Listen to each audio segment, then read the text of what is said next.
Operation सिंदूर सफलता को लेकिन सारा राज्य रे तिरंगा यात्रा करा जाउची। गतकाली माननीय मुख्यमंत्री काली उद्घाटन करथिले, भुवनेश्वर ठारे उद्घाटन करथिले। बहु संख्या रे विभिन्न वर्गर लोक माने योगदान करथिले। आपण माने समस्त देखिथिबे जानिथिबे एवं आज मध्य राज्यर विभिन्न कोण अनुकोण रे उद्घाटन होची। एई अवसर रे पारादीप आमे माने समस्त एकत्रित हेचु।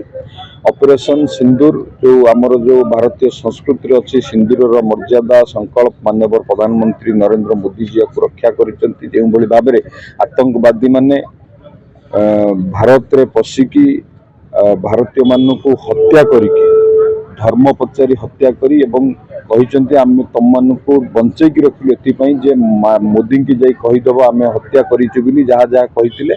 एवं माननीय प्रधानमंत्री हाथ में आज देश सुरक्षित अच्छी बोली देशवासी मैंने अनुभव कर भाव ऑपरेशन सिंदूर सफलता एवं आतंकवादी विरुद्ध रे ये तिरंगा यात्रा आतंकवादी विरुद्ध रे आज सारा भारत वर्ष एकाठी होती एवं भारतीय मान को कौन डरबार कि भयभीत हबार भी कौन आशंका नहीं। आम सहित माननीय प्रधानमंत्री अच्छा आम या ऑपरेशन सिंदूर सफलता को आम समस्ते कहीपर एवं तिरंगा आम देशर अखंडता आम शांतिर प्रतीक या पाथ्य करी आमे माने समस्ते आज सारा देश सारा आज एकत्रित होती तिरंगा यात्रा माध्यम एवं आतंकवादी विरुद्ध।